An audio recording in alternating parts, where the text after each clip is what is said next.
Bonsoir. Bienvenue à l'Assemblée régulière du 14 avril 2025. Donc, petit problème technique de filage. Donc, c'est la raison pour laquelle M. Duchamp s'est levé pour aller partir l'enregistrement de l'Assemblée de la soirée.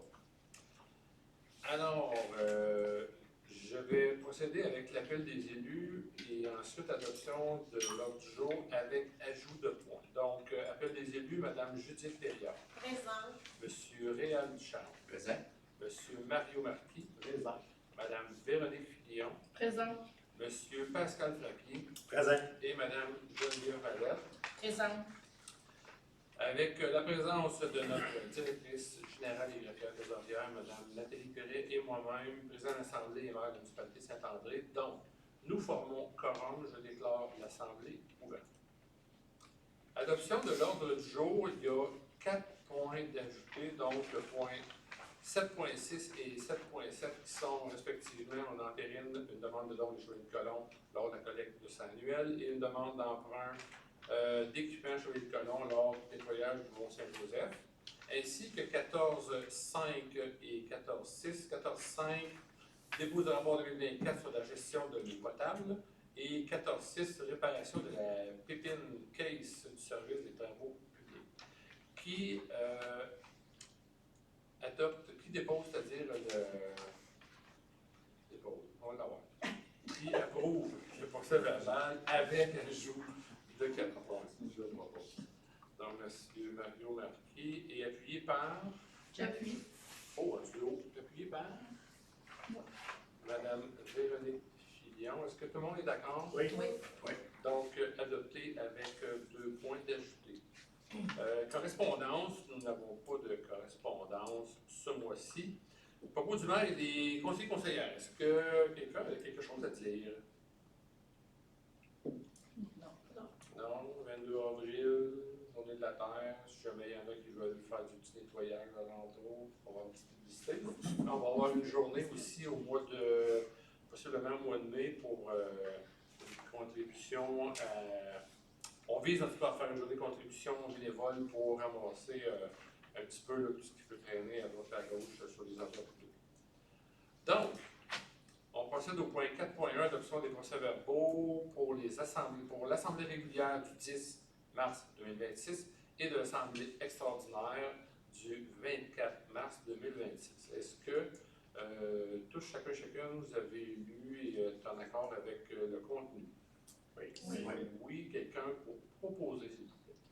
Je propose. Madame Judith Perriard. Et appuyé par? J'appuie. Monsieur Réal Duchamp. Est-ce que tout le monde est d'accord? Oui. Adopté à l'unanimité.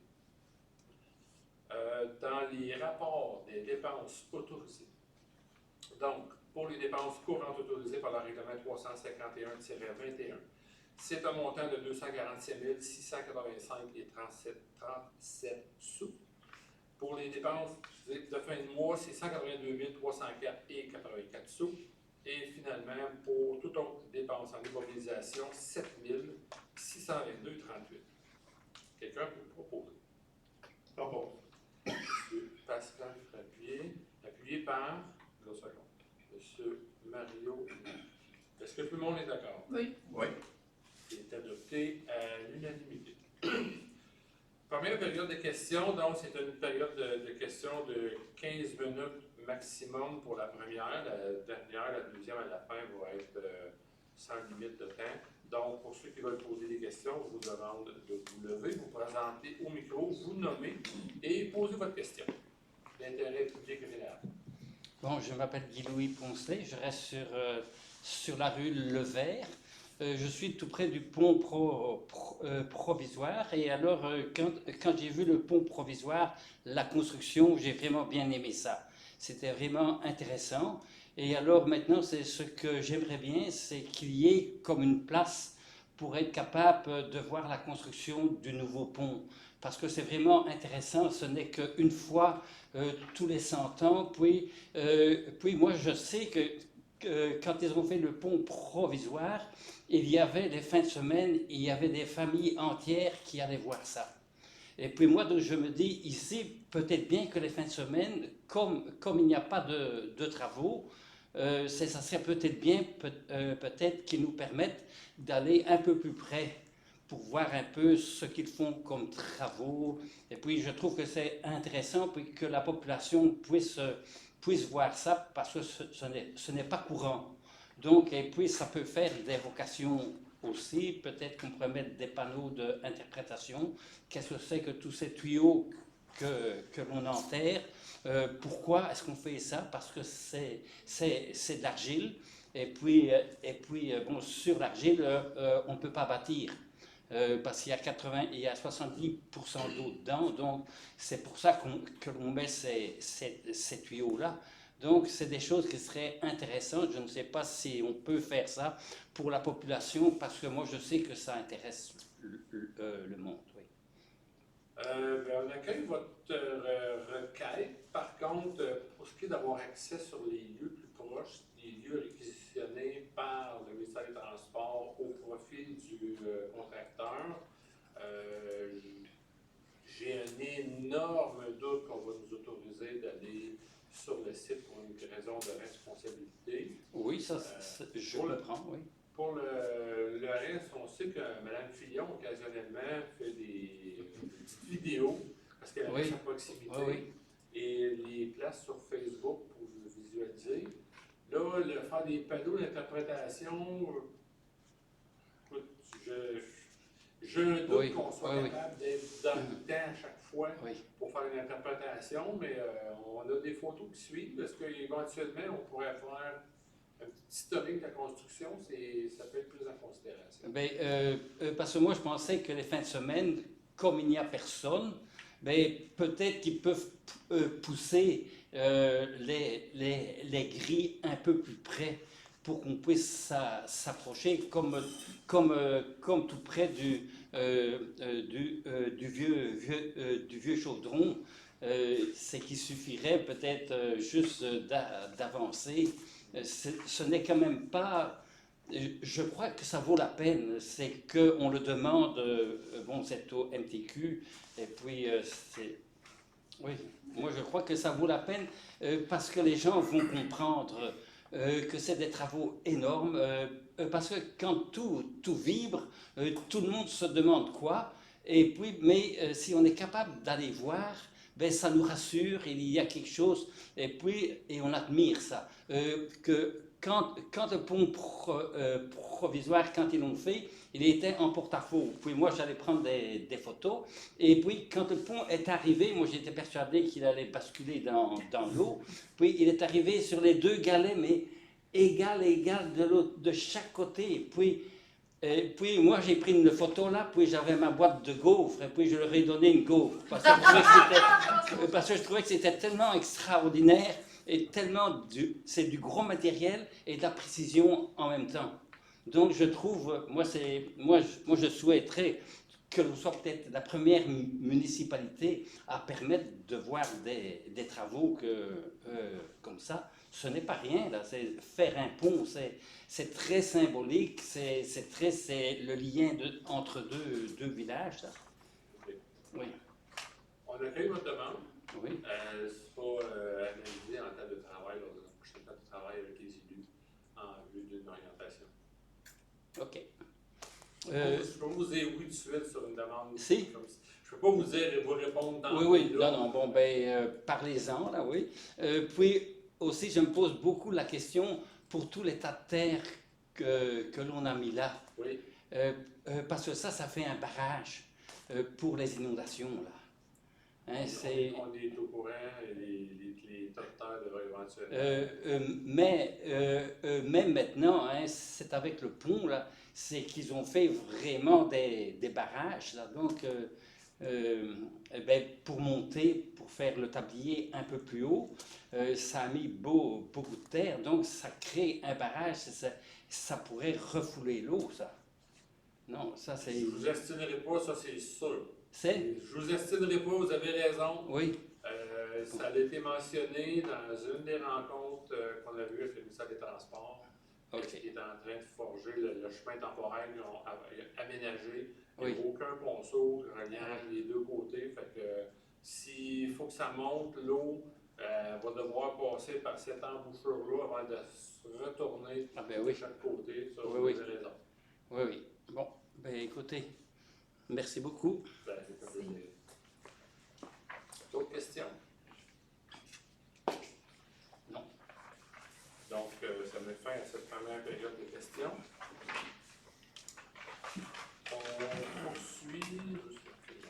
On poursuit donc avec le point 7.1, programme fédéral de rachat des armes à feu. Donc, ici, c'est une résolution qui vient demander au gouvernement fédéral de retirer leur proposition de faire du rachat d'armes à feu. Donc, on parle ici d'armes à feu comme de raison acquises légalement. Et on leur demande de mettre les efforts nécessaires à la lutte contre les trafics d'armes illégales, donc sur le marché noir. C'est une demande d'appui, en fait, qui d'origine, je pense, vient de Gracefield. Il est peut-être pas marqué là-dessus, là, mais je l'ai vu passer à un moment donné. Donc, qui propose? Je propose. M. Réal Duchamp, appuyé par Deux secondes. M. Mario Marquis. Est-ce que tout le monde est d'accord? Oui. Adopté à l'unanimité. 7.2, Journée internationale contre l'homophobie et la transphobie. Donc, à chaque année, nous adoptons cette résolution-là en vue de la journée du 17 mai à venir. Qui propose? Je propose. Madame Geneviève Mallet, appuyée par J'appuie. Monsieur Pascal Rapier. Est-ce que tout le monde est d'accord? Oui. Oui. Adopté à l'unanimité. 7.3, demande de commandite, lancement d'album du groupe Le Diable à 5. Donc, le groupe va se produire ici le 15 mai prochain en vue du lancement de leur album numéro 4. Donc, leur 4e album va être fait. Et la municipalité Saint-André, nous avons un plan commandite. Nous avons acheté un plan commandite nommé Propulseur, lequel nous coûte 1 500 $, nous donne accès donc à 12 billets pour l'événement de lancement, 250 $ de marchandises au choix, à l'effigie comme de raison du Diable 5, pour un plan d'affichage sur mesure lors du lancement d'album. Qui propose? Je propose. Madame Véronique Fillon, appuyée par J'appuie. Madame Judith Théliard. Est-ce que tout le monde est d'accord? Oui. Oui. Adopté à l'unanimité. 7.4, c'est un appui aux établissements du financement du transport collectif.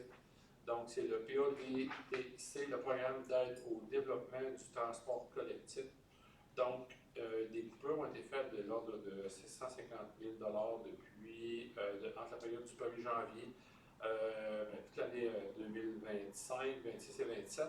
Et puis, ça l'occasionne donc un manque de financement au transport collectif et adapté. On demande au gouvernement de rétablir les fonds. Proposé par Je propose. M. Mario Marquis, appuyé par J'appuie. Mme Geneviève Mallet. Est-ce que tout le monde est d'accord? Oui. Adopté à l'unanimité. 7.5, c'est une demande d'amendement au projet de loi 22 afin d'abroger l'article 245.1 de la loi sur l'aménagement et l'urbanisme. Donc, la dite loi avait déjà été abrogée en 2023. Et puis maintenant, on revient à la charge avec cette loi qui inclut l'article 245.1. Alors, la demande est de retirer cet article-là qui obligerait les municipalités à envoyer une lettre à chaque résidence en procédant avec une... bon, le mot m'échappe. Par la poste... recommandé. Merci beaucoup. Ça nous permet justement de faire possible pour m'orienter là-dessus. Proposé par... Je propose. M. Réal Duchamp, appuyé par... J'appuie. M. Mario Marquis. Est-ce que tout le monde est d'accord? Oui. Donc, adopté à l'unanimité. 7.6. On entérine une demande de don des Chevaliers de Colomb, Conseil 3007, concernant la collecte de sang annuel, qui a eu lieu le 9 avril dernier. Donc, le Conseil accorde un remboursement sous forme de don du montant équivalent aux frais de location des salles 117, 123 et de la cuisine. Qui propose? Je propose. Oh, en duo. Qui propose? Qui? Madame Judith Périard, appuyée par J'appuie. Madame Véronique Fillon. Merci. Appuyée. Est-ce que tout le monde est d'accord? Oui. Oui. Donc, adopté à l'unanimité. 7.7, une demande d'emprunt d'équipement des Chevaliers de Colomb, Conseil 3007, pour le nettoyage du Mont Saint-Joseph. Donc, à chaque année, les Chevaliers de Colomb vont dans ce petit parc, donc au Mont Saint-Joseph, pour faire le nettoyage pendant le mois de mai. Et on y sollicite donc l'appui de la municipalité via un des camions munis de la remorque dompeuse, dans le but d'embarquer les résidus et de pouvoir les domper. Qui propose? Je propose. Madame Geneviève Mallette, appuyée par J'appuie. M. Réal Duchamp. Est-ce que tout le monde est d'accord? Oui. Adopté à l'unanimité. En législation 8.1, règlement numéro 406-24-1 sur la gestion des matières résiduelles et des outils de collecte appropriés. Ici, ce qu'il faut retenir, le point principal en fait, c'est que depuis que le gouvernement a pris en charge la collecte de recyclage, le recyclage mis à même des boîtes sur le côté du bac n'est plus ramassé. Donc, il y a une collecte mécanique qui est organisée, et puis ce qui est à côté, donc, n'est plus ramassé. Notre règlement le permettait. Alors, nous devons donc nous ajuster pour s'assurer d'être légal dans cette démarche-là. Qui propose? Je propose. Monsieur Mario Marquis, appuyé par Je seconde. Madame Geneviève Mallette. Est-ce que tout le monde est d'accord? Oui. Oui. Adopté à l'unanimité.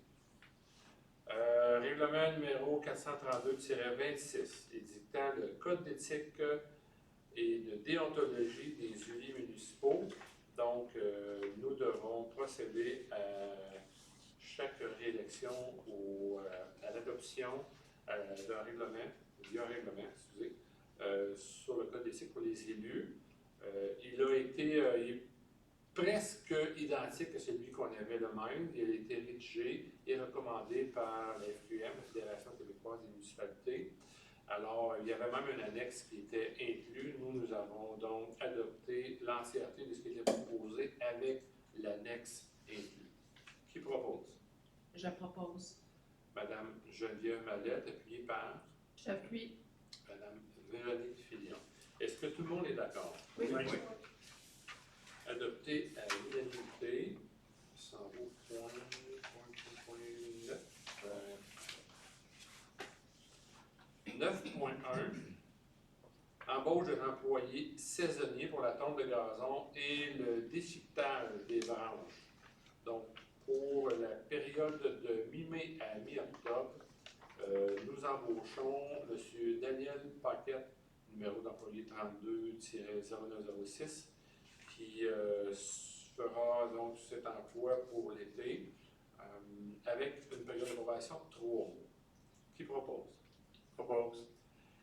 Monsieur Pascal Frappier, appuyé par J'appuie. Monsieur Mario Marquis. Est-ce que tout le monde est d'accord? Oui. Adopté à l'unanimité. 9.2, on entérine l'embauche d'un étudiant pour l'été au service de l'animation culturelle et des loisirs et des sports.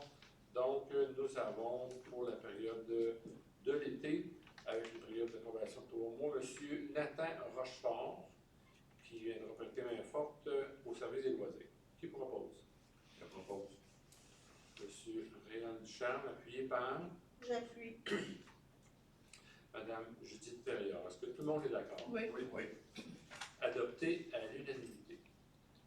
Finances concernant la gestion des comptes de carte de crédit Desjardins. C'est modification des personnes autorisées. Ici, on parle du point 10.1.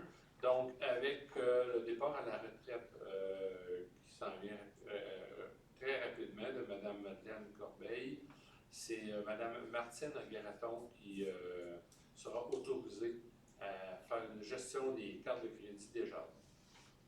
Qui propose? Propose. Monsieur Pascal Frappier, appuyé par J'appuie. Monsieur Mario Marquis. Est-ce que tout le monde est d'accord? Oui. Adopté à l'unanimité. 10.2, c'est une modification d'un co-signataire pour les paiements sur accéder. Donc, c'est exactement le même principe ici. Madame Corbeil part bientôt à la retraite, alors Madame Martine Guératon pourra être autorisée à faire les paiements accédés. Qui propose? Je propose. Madame Véronique Fillon, appuyée par J'appuie. Madame Geneviève Mallet. Est-ce que tout le monde est d'accord? Oui. Adopté à l'unanimité. Gestion. 11.1, mandat à l'entreprise Comtech, solution de sauvegarde des données du serveur municipal et solution de sécurité informatique. Donc, auparavant, nous avions un contrat avec Internet Papineau qui, malheureusement, a fermé ses portes. Alors, avec Comtech, nous avons trouvé une entreprise qui nous a pris sous son aile. Par contre, une petite augmentation dans les frais, comme de raison, c'est un montant donc de 136 $ par mois pour taxes applicables pour la sauvegarde automatisée et un montant de 666,30 pour le maintien des 22 adresses courriels et 29 ordinateurs et de 3,330,50 par année pour la surveillance. Qui propose? Je propose. Ce qui inclut 50 heures de réponse, c'est ça? Oui. 50 heures d'une banque de 50 heures. Donc, M. Marquis propose, appuyé par J'appuie. M. Réal Duchamp. Est-ce que tout le monde est d'accord? Oui. C'est adopté à l'unanimité. 11.2. Troisième amendement au mandat à la firme d'ingénierie Équipe Laurence concernant l'assurance des travaux de remplacement des infrastructures souterraines de la rue Charon.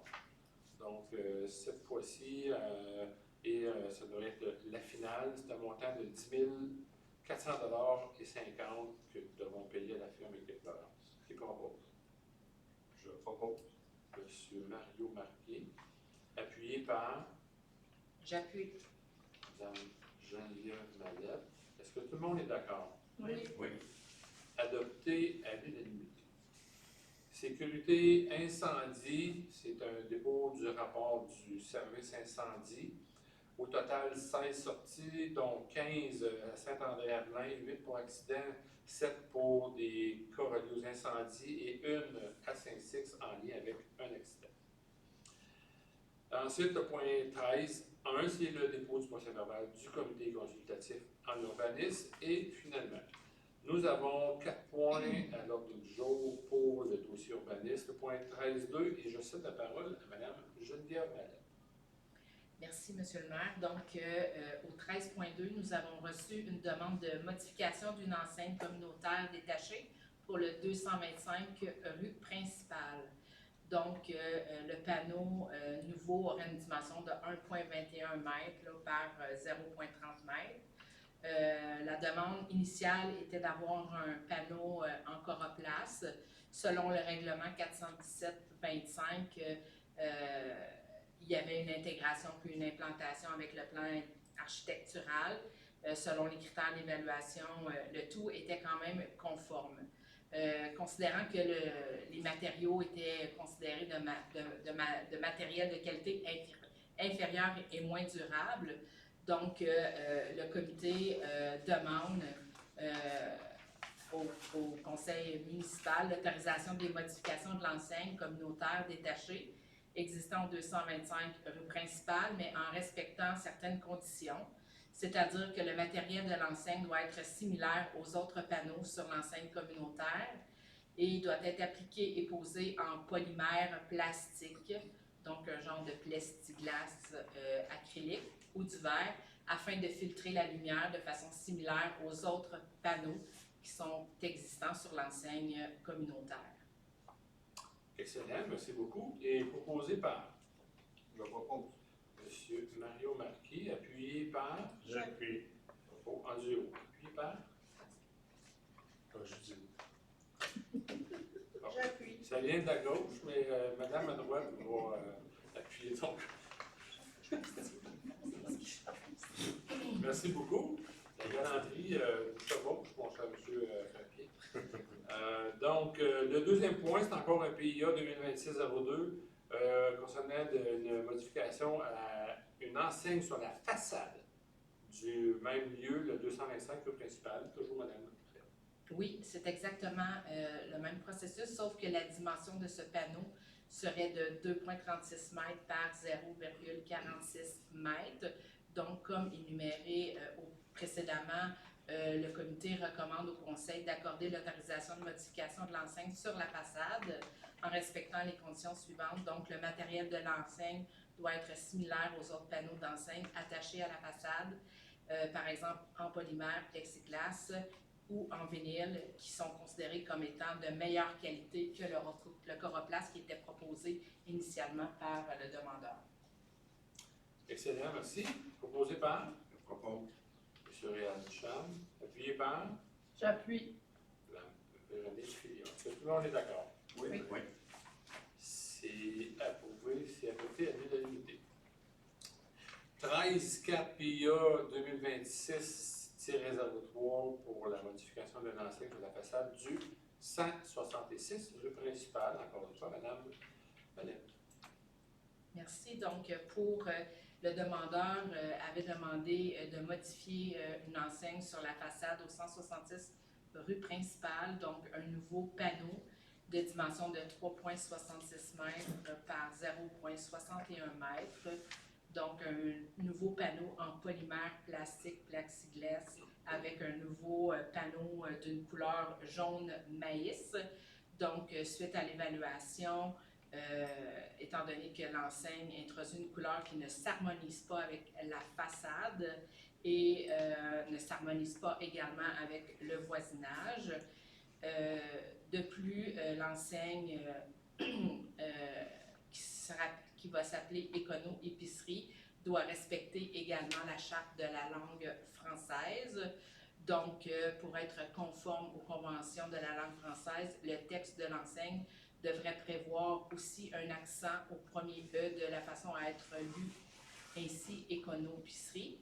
Donc, le comité consultatif recommande au conseil de refuser l'autorisation de modification de l'enseigne sur la façade au 166 rue principale et que le comité consultatif organise et invite le demandeur à présenter une nouvelle demande et lui suggère de prévoir une couleur qui s'harmonise avec la façade de l'artère commerciale, par exemple le rouge, pour uniformiser l'environnement.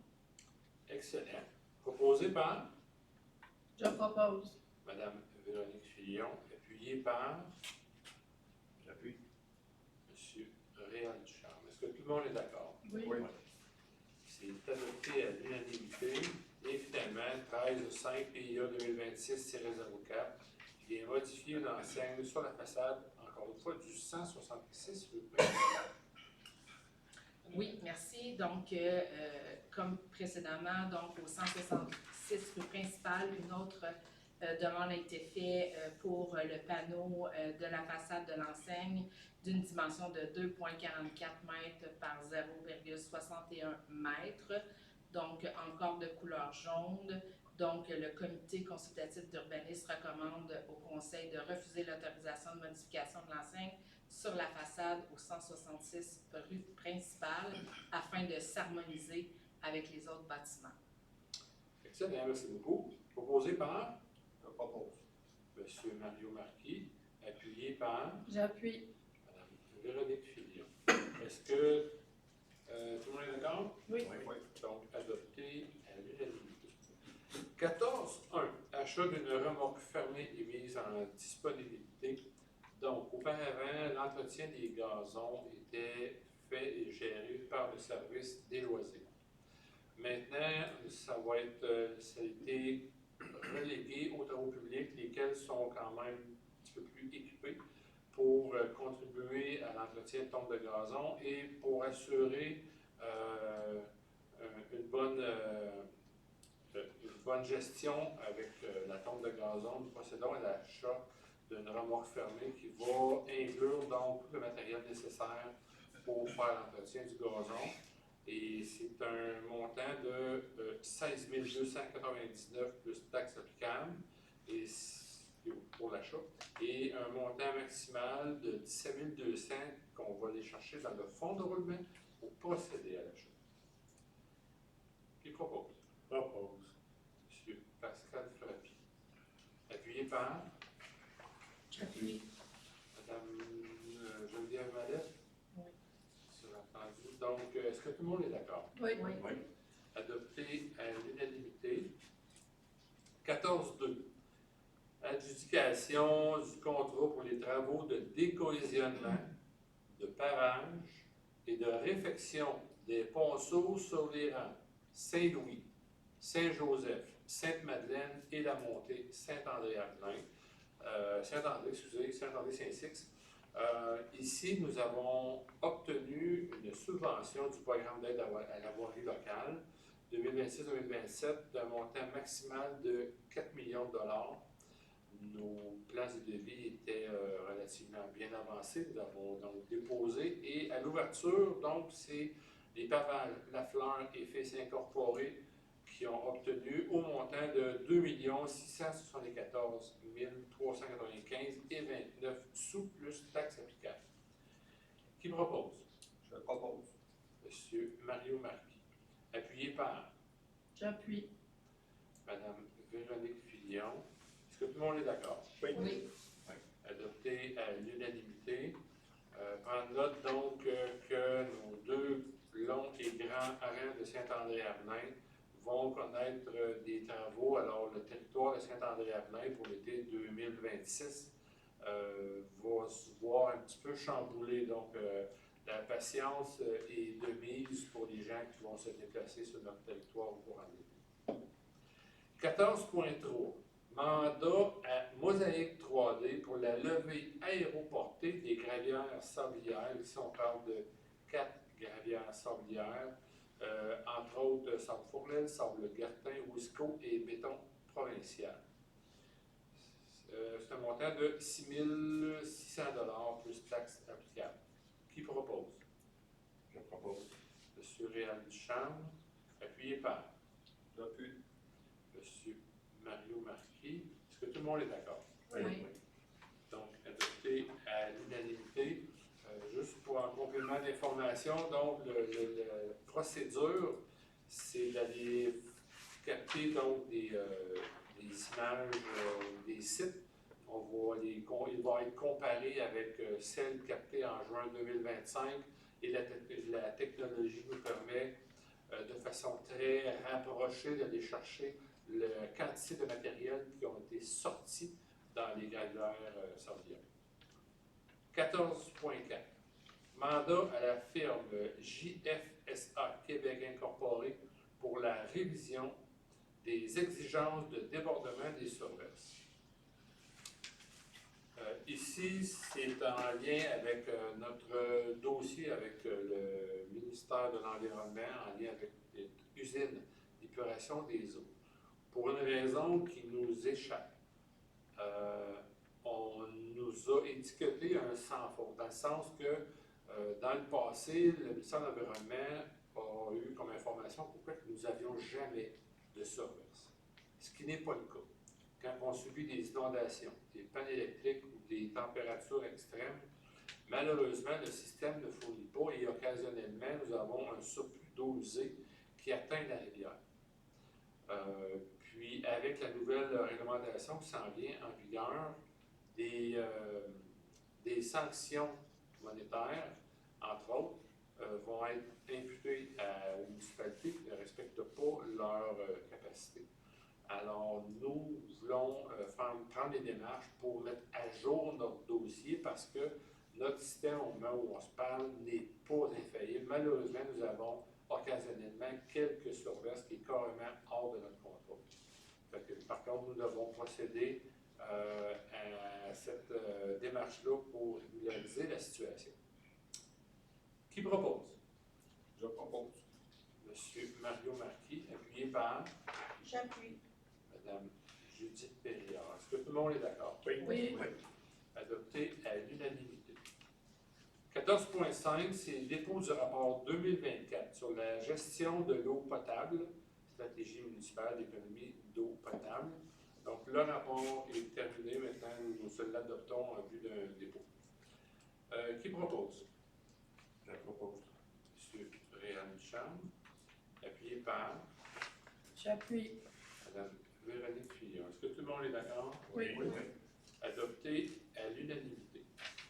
14.6, réparation de la pépine case du service des travaux publics. Donc, nous avons eu malheureusement un petit bris mécanique. Et comme de raison, ce type de machinerie-là, les montants vont vite, mais quand même, ça pourrait être pire. Alors, c'est l'entreprise TerraPro Construction et Agriculture au montant de 10 677,38 plus taxes applicables qui procède à la réparation. Qui propose? Je propose. M. Mario Marquis, appuyé par J'appuie. M. Pascal Frappier. Est-ce que tout le monde est d'accord? Oui. Adopté à l'unanimité. Loisir 15.1, on entérine facture de location de la surfaceuse Atlas pour l'ARENA. Stéphane Richer. Donc, nous avons eu pour les mois de janvier, février et mars des factures de 3 337,32 pour les 2 premiers mois et de 3 258,32 pour le mois de mars. Et finalement, pour la dernière portion, nous étions ouvertes au mois d'avril. C'est une facture de 2 016,56 $ à payer pour la location de la surfaceuse. Qui propose? Je propose. Madame Geneviève Mallette, appuyée par J'appuie. Madame Véronique Fillon. Est-ce que tout le monde est d'accord? Oui. Oui. Adopté à l'unanimité. Alors, nous arrivons vers il n'y avait rien. Alors, deuxième période de questions, même principe que pour la première. Si vous avez des questions, vous devez vous présenter au micro, vous identifier et poser votre question. Donc, pas de questions. Pas de questions. Alors, ça met fin à la période de questions et on procède à la levée de l'Assemblée. Qui propose? Propose. Monsieur Pascal Frappier, appuyé par J'appuie. Madame Geneviève Mallette. Alors, merci beaucoup à tout le monde. Et on vous souhaite un joli printemps. Pas trop de pluie, pas trop d'eau. Juste assez pour verdir notre belle nature.